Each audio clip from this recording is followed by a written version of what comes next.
olhar para o mundo, para a realidade, para os acontecimentos, na perspectiva da soberania de Cristo.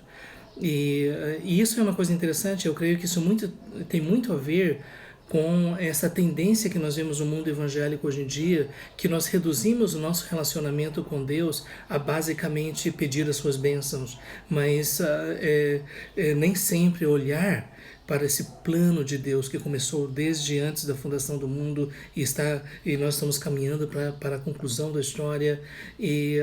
Então a perspectiva daqueles que realmente conhecem a Deus, aqueles que creem nas Escrituras como a revelação do propósito de Deus, então para essas pessoas faz sentido a gente procurar olhar para a história nessa perspectiva macro, não somente olhar para as nossas vidas individuais, mas para ver como Deus está agindo na história.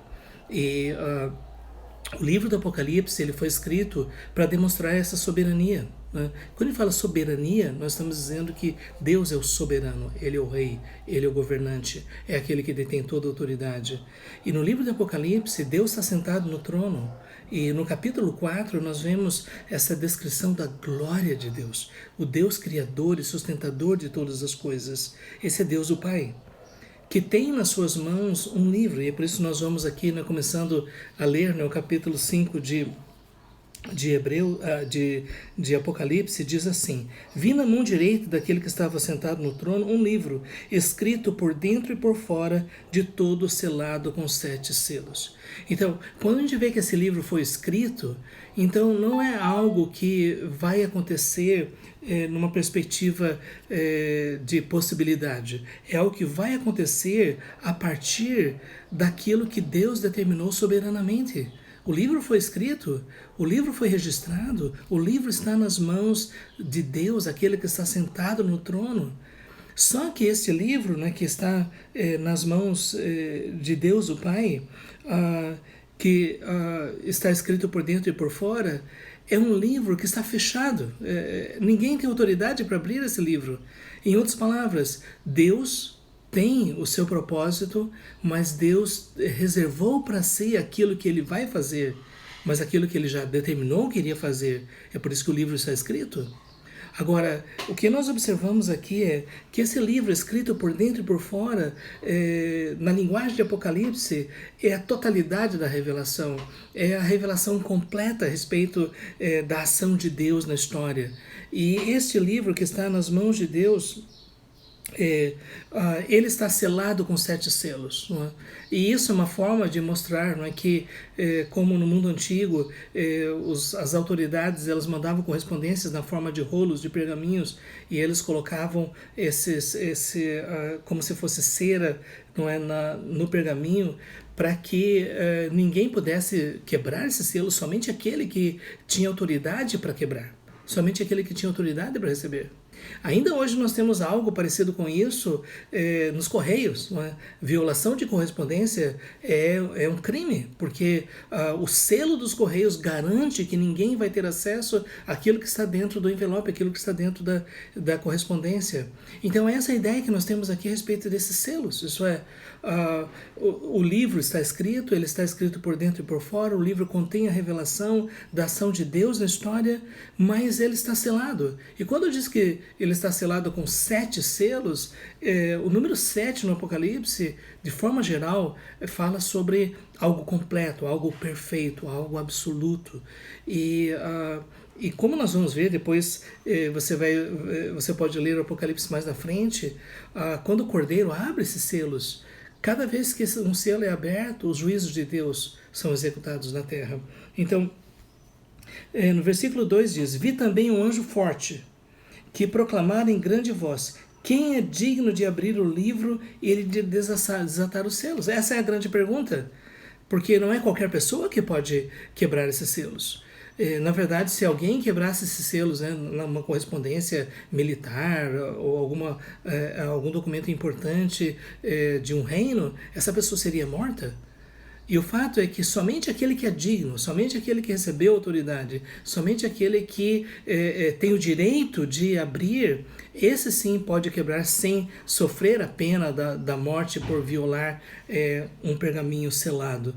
Então, e o anjo pergunta: quem tem essa autoridade? Quem é que pode fazer isso?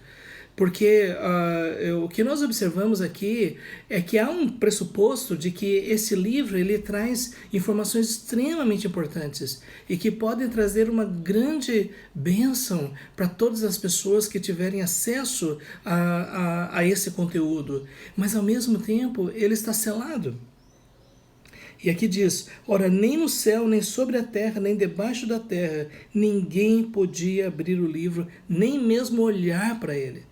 Então, você pode observar aqui, se olhar para todas as hostes angelicais, para todos os seres humanos, para todos os soberanos, para todos os grandes da terra, ninguém tinha autoridade para abrir este selo, abrir este livro e quebrar os selos. Então, você pode imaginar um livro tão importante como esse, que simplesmente não havia ninguém no universo, todos os arcanjos, querubins, todos os seres angelicais, todos os seres humanos, todas as autoridades, todos os poderosos, nem entre eles não havia ninguém que tinha autoridade para abrir esse livro. E o próprio João diz aqui, e eu chorava porque ninguém foi achado digno de abrir o livro. Ele estava triste porque ele sabia que isso era importante, que esta revelação, ela não precisava, aliás, ela não podia ficar oculta, porque através desta revelação ele poderia ter uma compreensão maior do propósito daquele que está sentado no trono, como nós vemos em Apocalipse capítulo 4. E eu creio que aqui está esta pergunta que muitas vezes as pessoas fazem: qual é o propósito da história? Qual é o sentido de tudo isso que está acontecendo? O que é que Deus está fazendo na história? E às vezes nós vemos pessoas tentando fazer essas leituras, sabe, fazendo cálculos e números e datas e tentando analisar fenômenos políticos e movimentos de líderes de nações e coisas assim. Mas o fato é que através dos séculos essas tentativas têm fracassado. Porque, na verdade, a gente não pode tentar basear a nossa compreensão do governo, da história, do governo de Deus a partir de especulações. E, ao mesmo tempo, muitas pessoas vão para o Apocalipse e dizem que tem a chave. Mas eu creio que é muito importante nós estudarmos o próprio livro do Apocalipse e estudar respeitando os princípios de interpretação. E, a partir daí, então, nós vamos ter uma compreensão. E o que nós temos aqui é que desde o momento em que o Apocalipse foi entregue, a igreja, através da história, tem em suas mãos a revelação do propósito de Deus. Por isso que Apocalipse, a palavra Apocalipse significa revelação. Isso é, aquilo que estava oculto, aquilo que não estava acessível às pessoas, agora isso foi entregue, agora está disponível.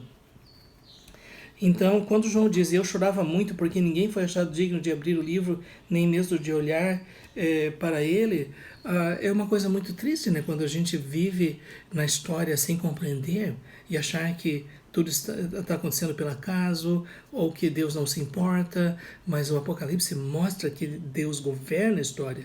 E nesse caso específico aqui, que Deus delegou autoridade ao seu Filho. Versículo 5 diz, todavia um dos anciãos me disse, não chores. Veja bem, João não precisava ficar triste porque esse livro ninguém podia abrir. Eis que o leão da tribo de Judá, a raiz de Davi, venceu para abrir o livro e os seus 7 selos. Então veja bem, ninguém tinha autoridade, mas o leão da tribo de Judá tinha autoridade. E aqui, somente nesse versículo 5, nós temos todo o Velho Testamento. Porque, na verdade, quando Deus prometeu a vinda do Messias, dentro do jardim do Éden, o descendente da mulher vai esmagar a cabeça da serpente, o descendente de Abraão vai ser bênção para todas as famílias da terra, e principalmente a aliança que Deus fez com Davi no segundo livro de Samuel, capítulo 7, Deus prometeu a Davi que a sua descendência seria preservada para sempre, e todas as nações da terra iriam ser abençoadas, iriam receber o benefício desse descendente de Davi. E é por isso que, então, Jesus é chamado o leão da tribo de Judá, a raiz de Davi. porque Jesus é descendente da tribo de Judá e Jesus é descendente de Davi. É interessante que o símbolo do leão no livro do Apocalipse é para mostrar a majestade, o reino. Né? É interessante, né, que no Velho Testamento o desenho que representava a tribo de Judá era o leão. Não é? E quando se fala da raiz de Davi, é porque Jesus é descendente de Davi. E aqui, como eu estava dizendo, nós temos a síntese de todo o Velho Testamento, porque todo o Velho Testamento fala a respeito daquele que viria. E agora Apocalipse está dizendo, Jesus é o descendente de Davi, e ele tem... Perdão, gente. Mudou aqui, só um minutinho.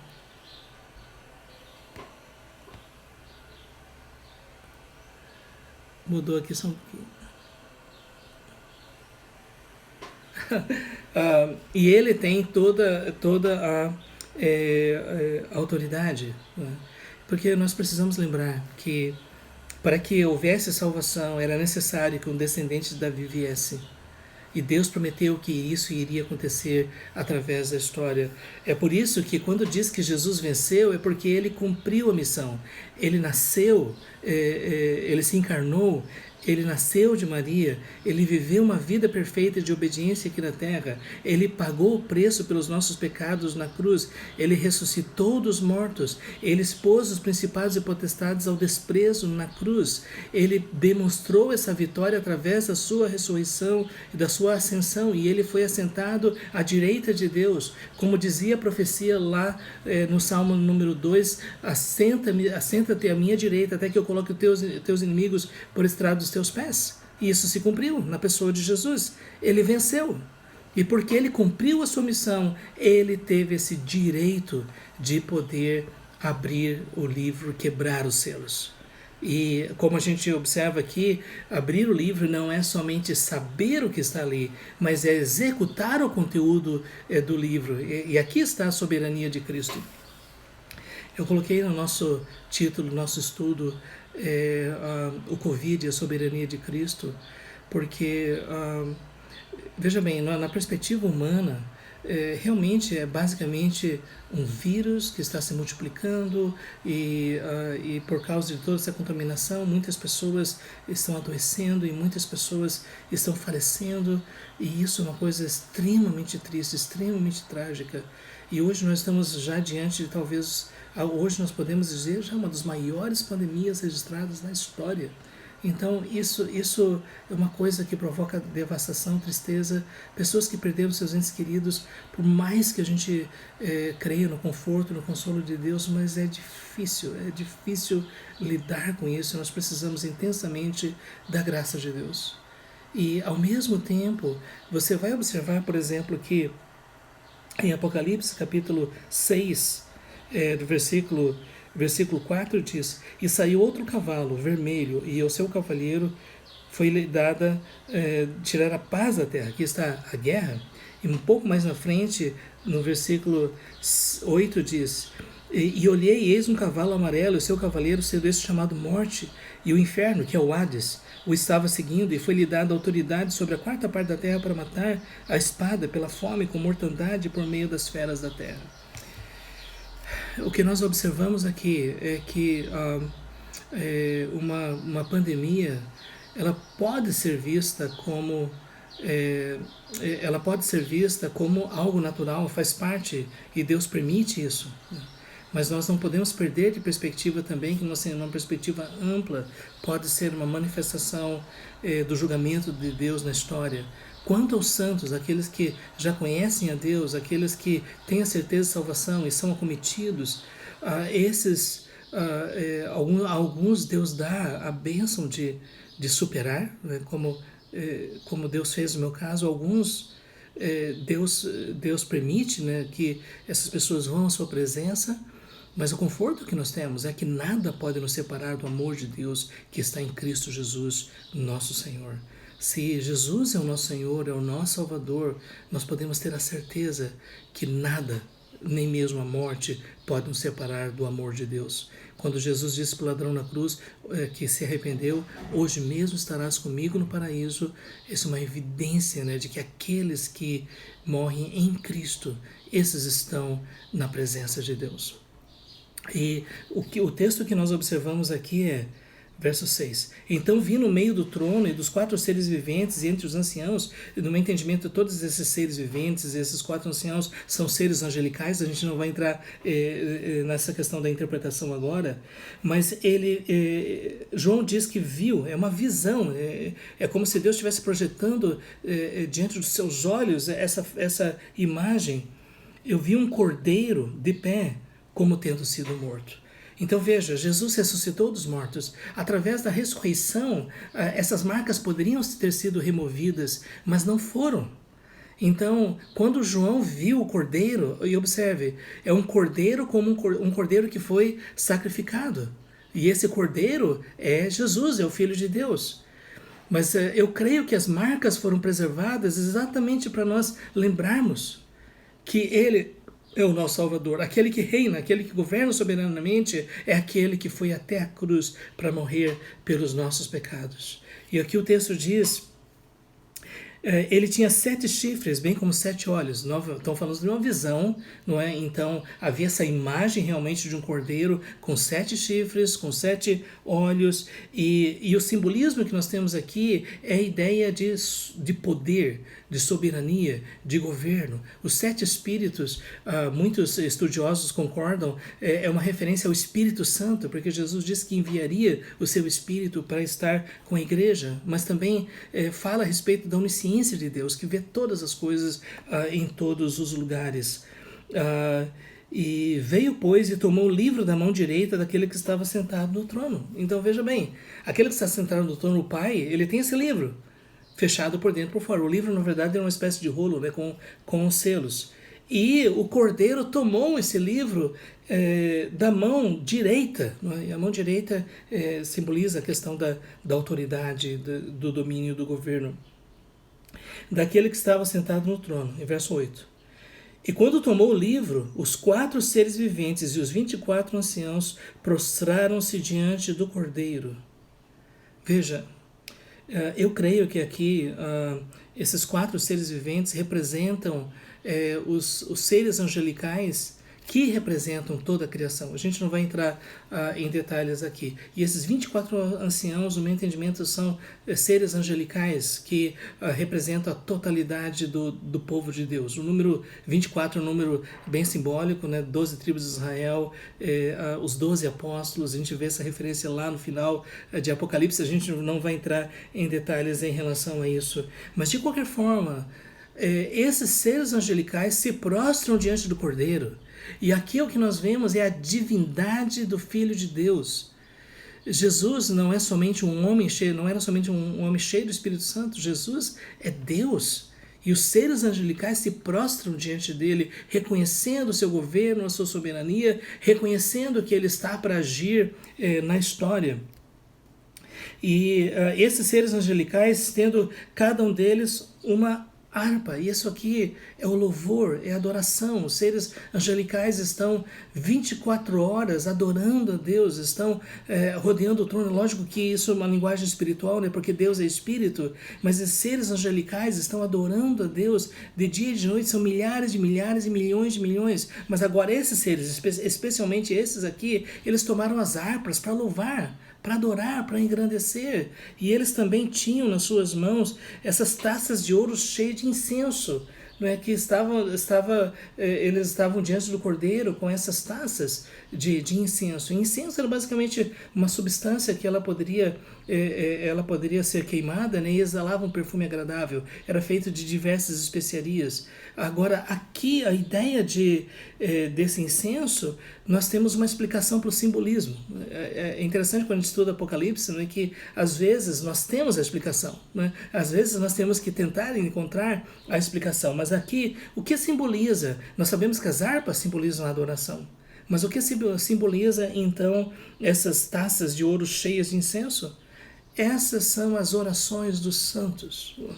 E aqui está algo tão importante para nós, porque depois você vai ver no restante do livro do Apocalipse, não é que os santos clamam a Deus para que ele execute o seu propósito, para que ele execute a sua justiça. Especialmente aqueles que estão sendo perseguidos, torturados, mortos por causa da sua fé. Então os santos dizem: até quando, Senhor?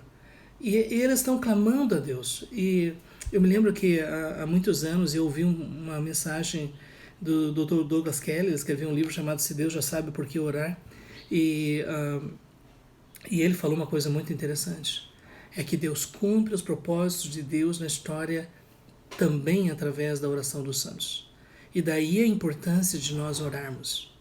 E se existe algo que nós podemos fazer num momento como esse, é orarmos. Algumas vezes as pessoas acham que a oração é basicamente uma expressão de resignação, dizer, bom, Deus é soberano, Deus está no controle de todas as coisas, mas nós precisamos lembrar que a oração é um instrumento que Deus usa para cumprir os seus propósitos.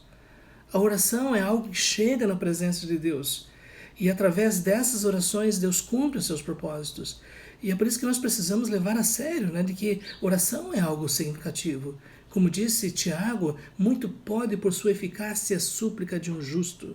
O que nós observamos por toda a Bíblia é de que Deus ouve as orações do seu povo. Então, se existe algo que nós devemos fazer num momento como esse, é orar. Sabendo que Deus, dentro da sua vontade, dentro do seu propósito, Ele cumpre a sua vontade e Deus quer que nós estejamos orando. Dr. Kelly diz que nós participamos ativamente do cumprimento dos propósitos de Deus através das nossas orações. E eu creio que isso é algo tão importante para nós. Observe a história da igreja. A grande reforma que aconteceu no século XVI, ela foi regada por orações. Os grandes movimentos espirituais foram regados por orações. Alguns movimentos mais significativos na história, como o moderno movimento de missões, foi regado por oração.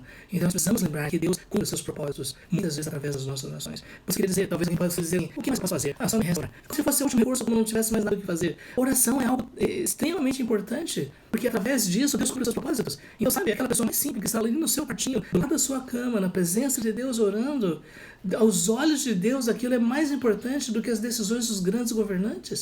Porque ali está alguém prostrado aos pés daquele que está sentado no trono, daquele que ouve as orações. E isso é muito mais que a gente pode saber, aquilo que a gente pode imaginar. E é por isso que nós temos aqui essas orações dos santos. Eu queria dizer, então, ore não somente por você de forma pessoal, mas ore pelas nações, ore pelas cidades, ore pelas pessoas, ore pela salvação dos povos, ore porque Deus está ouvindo as orações do seu povo. E o texto diz aqui, e entoava um novo cântico, dizendo... Interessante a ideia do novo cântico, né? Porque Deus tem sido adorado, louvado por muitas razões. Mas aqui nós temos algo importante, aliás, tudo é importante, né? Digno és de tomar o livro e de abrir os selos. Aqui está o louvor. O Cordeiro é digno, e por isso ele está sendo adorado, né? Porque aquele que aceitou se humilhar, se encarnando, Filipenses capítulo 2, ele, subsistindo em forma de Deus, não teve por usurpação ser igual a Deus, antes a si mesmo humilhou, assumiu a forma humana, a forma de servo. Este que se humilhou a tal ponto de nascer como Belém, nascer como bebê lá em Belém, e que viveu a vida de humildade e de serviço e ao mesmo tempo sofreu a vida inteira e morreu na cruz em nosso lugar. Ele foi até o fim. Ele cumpriu o propósito de Deus. E é por isso que nós podemos também adorar o Cordeiro. Diz aqui, digno és de tomar o livro e de abrir os selos. Observe por quê. Porque foste morto e com teu sangue compraste para Deus os que procedem de toda tribo, língua, povo e nação. Nós temos aqui algo impressionante, né? Porque quando Jesus morreu na cruz, ele comprou para si. O derramamento do sangue foi o preço do resgate. É por isso que na Bíblia nós temos a expressão, nós somos redimidos. Porque Jesus na cruz ofereceu o seu sangue para pagar a dívida que nós tínhamos diante da justiça de Deus. E não somente isso, mas ele colocou sobre nós a sua justiça perfeita. É por isso que o sangue também é a justiça perfeita de Cristo em nós. E aqui o texto diz que ele foi morto e com o sangue dele comprou para Deus pessoas que procedem de toda tribo, língua, povo e nação. Você lembra aquilo que Jesus havia dito? Que era necessário primeiro que esse evangelho do reino fosse pregado a todas as nações? Nações aqui são raças, etnias, né? Não no sentido de nações políticas. Mas o fato é que o evangelho está avançando pelo mundo. e pessoas das mais diversas etnias estão sendo salvas, estão sendo transformadas pelo poder do Evangelho. E é Jesus que está reunindo pessoas de todas as raças, povos, tribos, línguas e nações.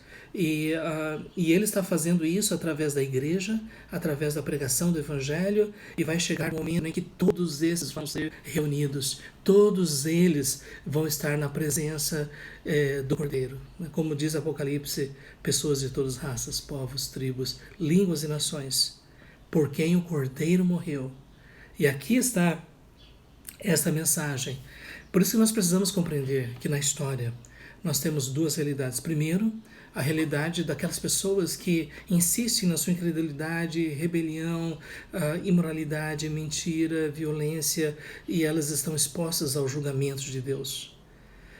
E nós temos aqueles que se arrependem dos seus pecados e colocam a sua confiança em Jesus como aquele que morreu na cruz. O apóstolo Paulo diz que o homem natural não entende as coisas do Espírito porque se discerne espiritualmente. Isto é, a mensagem da cruz, ela só é compreendida quando o Espírito Santo abre os nossos olhos espirituais. E quando nós percebemos a realidade do sacrifício de Cristo, nós dizemos, eu sou um pecador, eu sou culpado, mas Jesus morreu por mim, Ele pagou pelos meus pecados, e hoje eu sou um redimido, e eu tenho a certeza da vida eterna. Essa é a mensagem que nós temos no Evangelho. É por isso que Apocalipse vai terminar, né, com essa grande multidão adorando a Deus, aquele que está sentado no trono, que é o Cordeiro. Aliás, aquele que está sentado no trono e é o Cordeiro.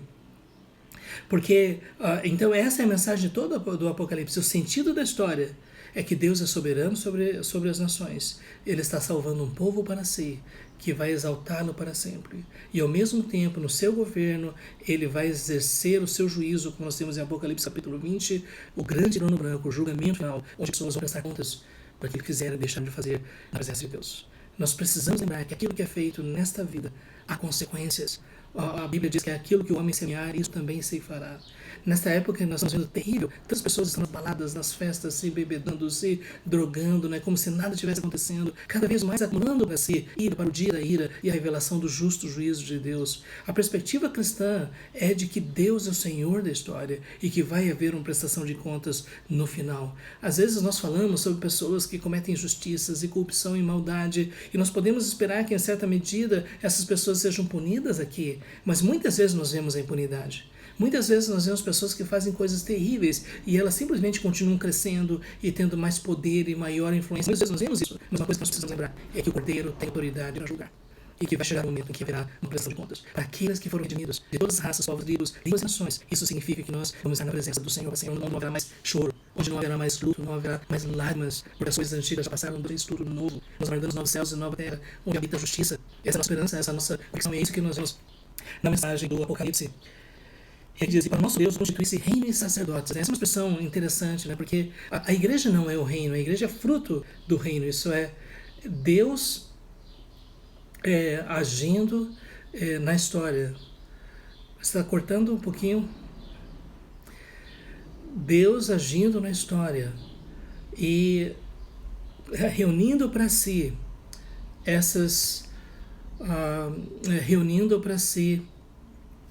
pessoas, né, de todas as raças, povos, tribos, línguas e nações. Ok, continua cortando só para melhorou. Reino e sacerdotes significa que nós compartilhamos da autoridade de Cristo. E na verdade, especialmente através das nossas orações, através do nosso testemunho, através da presença da igreja na história, nós partilhamos dessa autoridade. O apóstolo Paulo disse que a igreja está sentada com Cristo nos lugares celestiais, acima de todos os principados e potestades. E só que aqui nós temos uma questão interessante, né, que a Bíblia diz, né, que no final da história nós vamos reinar com o Cordeiro. E eu não vou entrar aqui, né? Tem muita discussão sobre o que significa isso. Algumas pessoas acreditam que vai haver um milênio onde Cristo vai reinar com o seu povo, outros acreditam que isso já é o reinado no estado eterno. A gente não vai entrar nessa questão. Mas uma coisa nós podemos dizer é que Cristo compartilha conosco a dignidade do seu reino.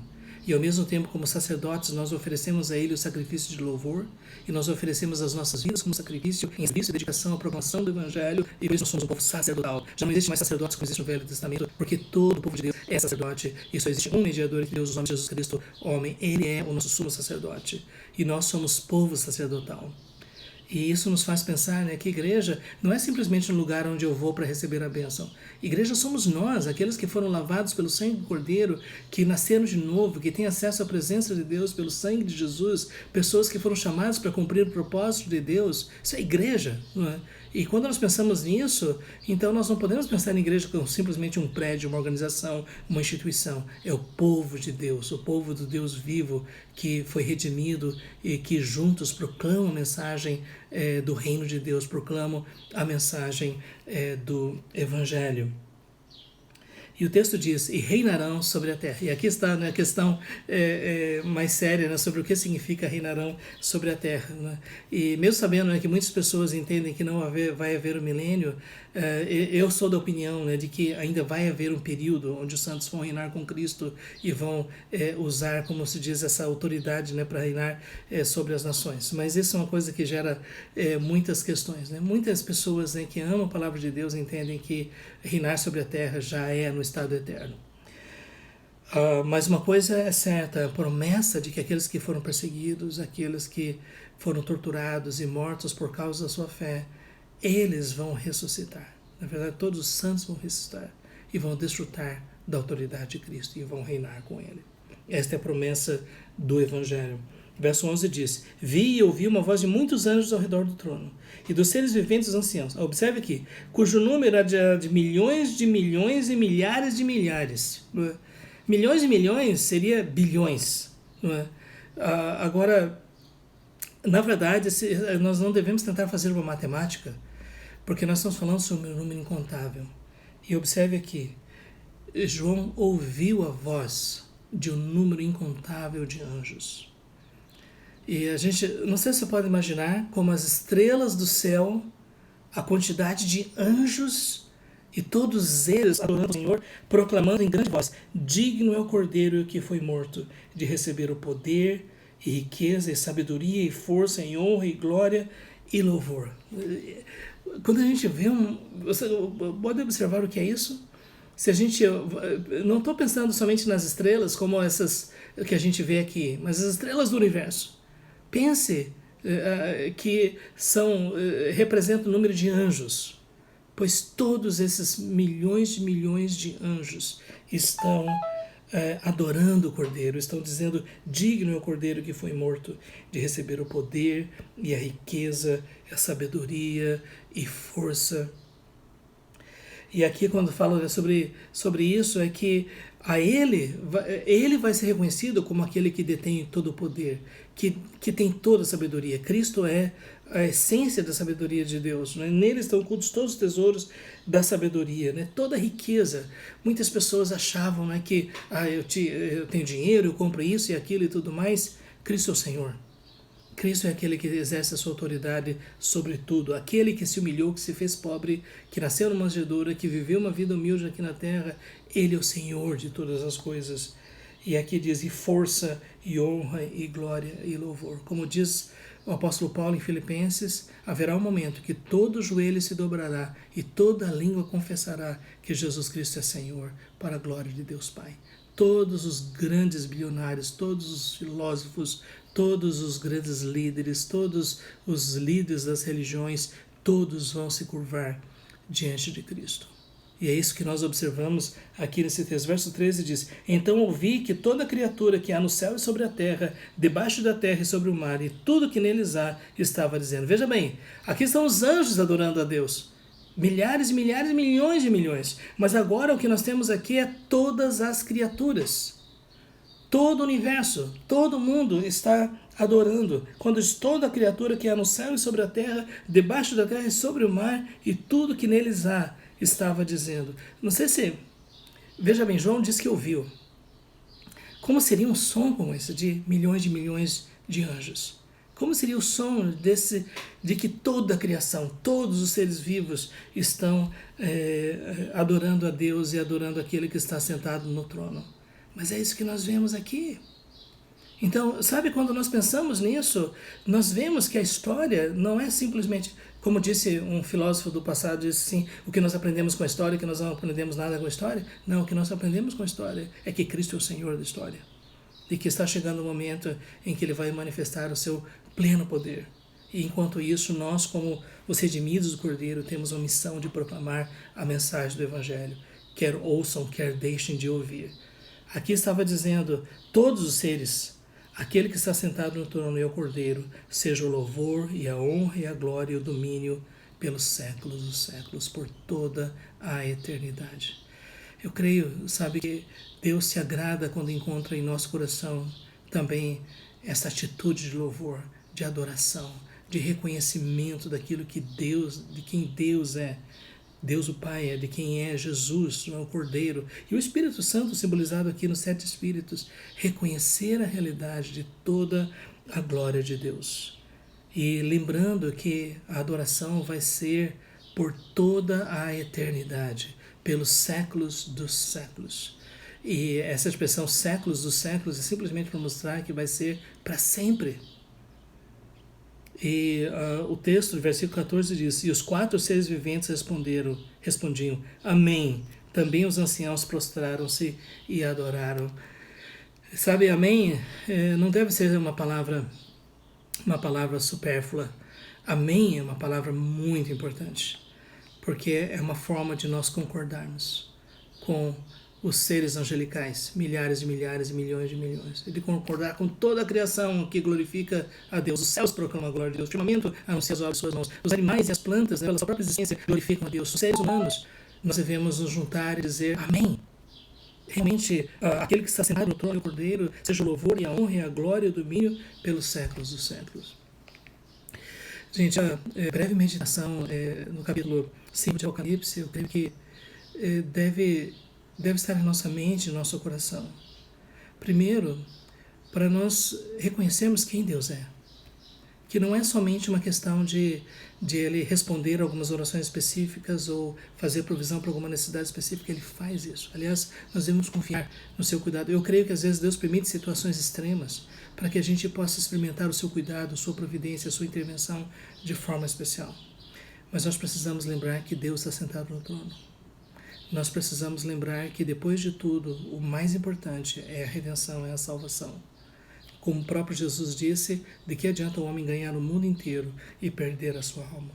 No dia do julgamento final, quando pessoas ouvirem a sentença de que elas estarão condenadas ao lago de fogo, que é a segunda morte, muitas pessoas dizem, Deus não faria isso. Mas eu quero lembrar, Apocalipse é a revelação de Jesus. Jesus mostrou a realidade. E é por isso que nós precisamos levar isso em conta com muito temor, com muita seriedade. Ao mesmo tempo, eu creio que Deus quer encontrar em nós maior gratidão.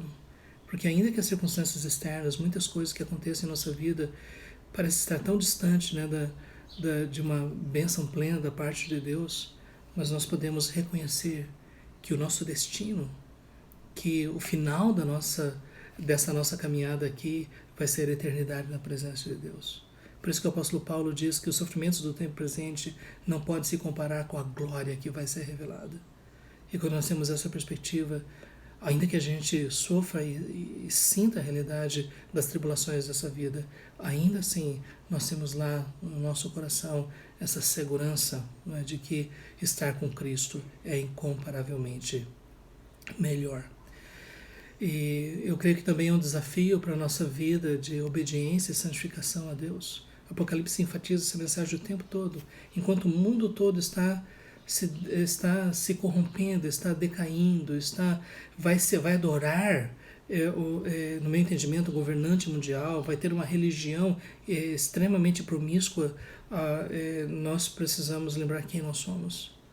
E é por isso que a Bíblia diz aquele que é limpo, limpe-se mais, aquele que é sujo, suje-se mais. Em outras palavras, aqueles que realmente pertencem ao Senhor, esse é o tempo para maior santificação ainda, maior obediência, maior conformidade com a vontade de Deus. Né? E finalmente, eu creio que essa esperança deve nos fortalecer ainda mais no cumprimento da missão que Deus deu. Né? Enquanto Jesus não vem, existe uma missão para ser cumprida. Há pessoas que dizem que Jesus pode voltar a qualquer momento. E alguém já disse, se ele pode voltar a qualquer momento, então que ele me encontre na obra. Que ele me encontre fazendo, cumprindo a missão que Deus me deu. E não simplesmente esperando para ver o que vai acontecer. Leia as parábolas escatológicas de Jesus para você ver como isso é uma questão séria. O fato é que cada dia que passa é um dia que nós estamos mais perto de tudo isso. E se nós temos essa esperança em nosso coração, nós vamos viver de uma forma diferente, porque nós conseguimos enxergar não somente esse momento, mas nós conseguimos enxergar o plano de Deus na história que Ele revelou e que entregou ao Cordeiro. E o Cordeiro está quebrando, abrindo esses selos, executando o seu propósito na história. Ok, gente, nós estamos concluindo aqui, não é, nosso estudo da Escola Bíblica Dominical. E minha oração é que Deus esteja abençoando você. Só um aviso, né? Por causa das determinações aqui também do governo em relação ao Covid, né? Nós vamos ter o nosso culto presencial, mas às 6h30 eu estarei ministrando a mensagem, a pregação da Palavra de Deus pela internet. Então, vocês estejam atentos em relação aí às comunicações, né? Se der certo, a gente faz pelo YouTube, né? No caso contrário, vai ser por aqui. Gente, Deus abençoe a todos, né? Se Deus quiser, estamos de volta aí hoje à noite, né? Quem desejar ouvir a palavra de Deus. E só lembrando, toda quinta-feira eu tenho estudo pelo Instagram do Velho Testamento. Nós estamos fazendo uma leitura panorâmica do Velho Testamento pelo Instagram às 7h30 da noite. Você também é nosso convidado para acompanhar o nosso estudo. Deus abençoe a todos os irmãos e até o próximo momento.